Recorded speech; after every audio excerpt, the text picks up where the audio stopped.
Hi Aries, welcome to your quantum reading. This is for Aries, Sun, Moon, Rising. Welcome to my cross watchers. Cross watcher, you could be dealing with an Aries. The message could be for you. Feel free to take it however it resonates with you in your situation. Keep in mind, these are general and timeless readings. Everything you need to access is down below in my description box, my website link, Instagram handle, all that good stuff.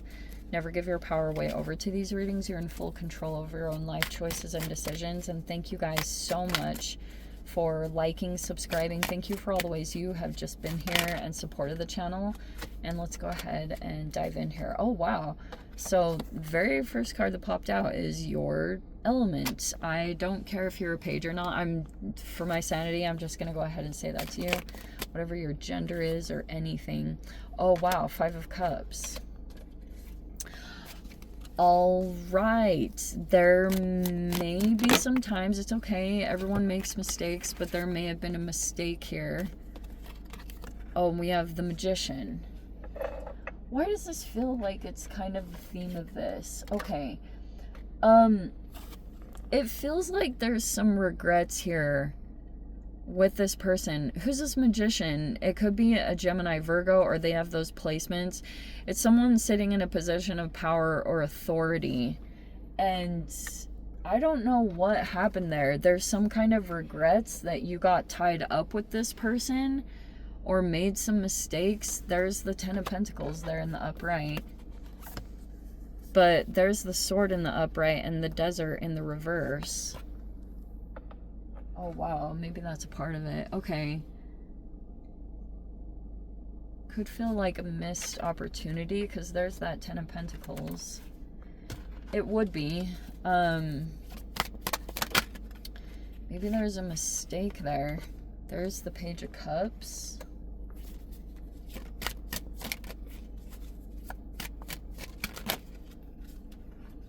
There is the Devil. Mercurial, Saturnian. We have the Awakening.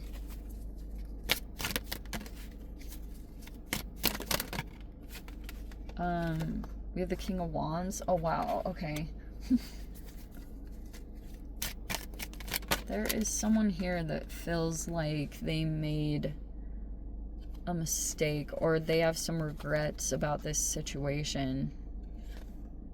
The Fool card is in the reverse. That's another Aries card. Or Mars. And we have the Knight of Pentacles in the reverse and the Tower in the reverse. Okay. So,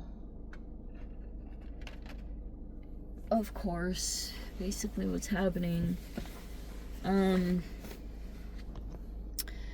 there was this situation here. Sorry, I'm trying to get the light out because there's like a really strong glare. Okay, I think that should work. Wow, okay, so there were some mistakes made here. And maybe there was an opportunity here to move into 10 of Pentacles, but someone could have been, oh, maybe it's just grief. That, like, yeah, mistakes, and that can be a part of it. Sometimes it's just grief. I'll tell you guys, like, there could have been some stuff that came up from 2020, the pandemic, that could be a contributing factor. But I'll tell you, something that happens during this path is sometimes when you start getting educated about your life, which kind of can be indicative with the Sword and the Desert in the reverse.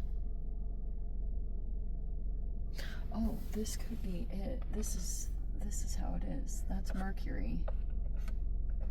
That's so appropriate. Wow, that's crazy. Desert in the reverse is kind of acting like dry. It's lacking emotional nourishment.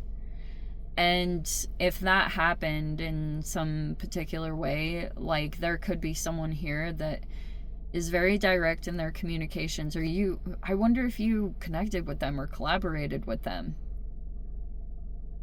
But that's either it. You either made a mistake here, or there's someone grieving. Someone's been grieving and hasn't really felt, you know, grief and depression and stuff like that, like they're not, everyone can be, I was watching all this stuff from Robert Sapolsky on that type of stuff, and he was so helpful because he was like, stuff like that, it's not just a toughen up, you know, you'll be fine.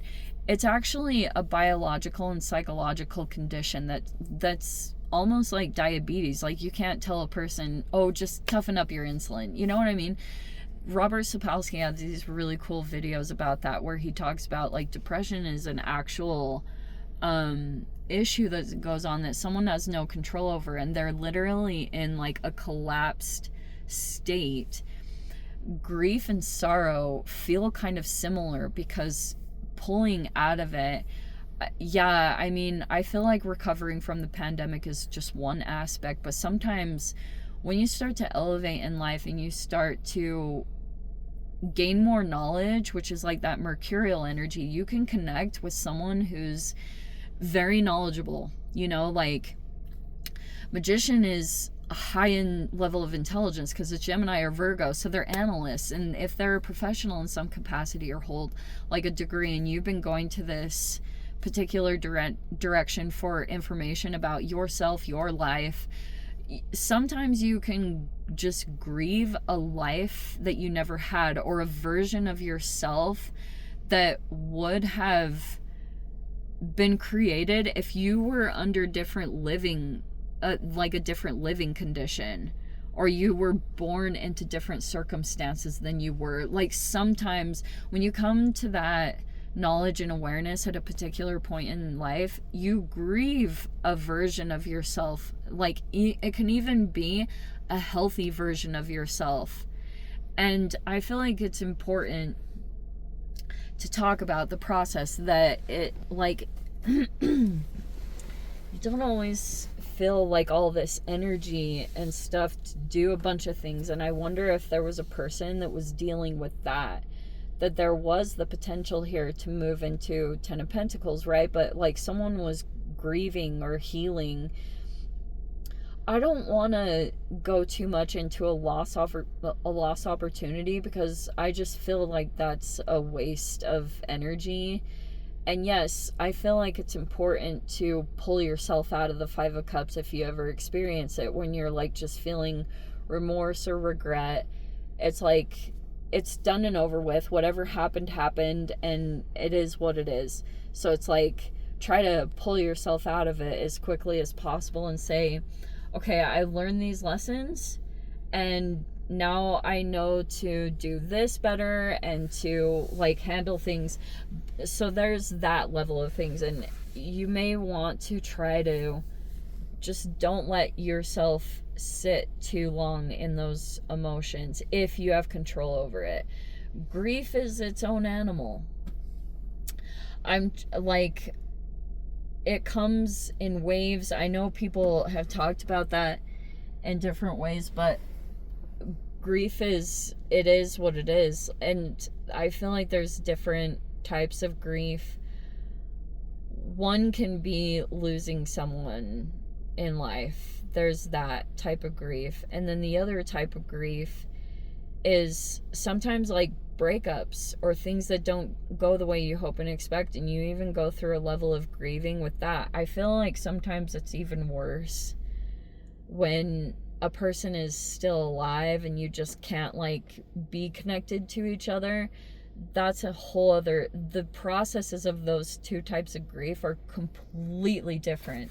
I feel like all of them are, and they have their own timeline. They work, because you're pretty much like completely adjusting as a human to a new way of being. So this could feel a little bit like a loss of time or wasted time. I have definitely felt that at a certain level. And I will say, if that is coming in, if there feels like there's been loss of time and the regrets around that, sometimes that can wake you up and get you moving. And that's why I kind of like this transition, because that's why I was saying don't get too caught up in that, into like going to some kind of coping mechanism that's not healthy. seriously, it's easier said than done, but there's this potential here to like like wake up and to make some kind of shift or change in the direction you want to in your life. And so that's the important thing, is you can do that and you can make those actions and changes right now if you want to, if that's what's going on in your situation at all. Okay, anyway, let me dive into the extended Aries. If you guys want to join me over there, feel free, go down below, click on the Vimeo link, see it over there. But Aries, if this is where we leave things, sending you so much love, wishing you all the very best. See you in the next reading. Take care.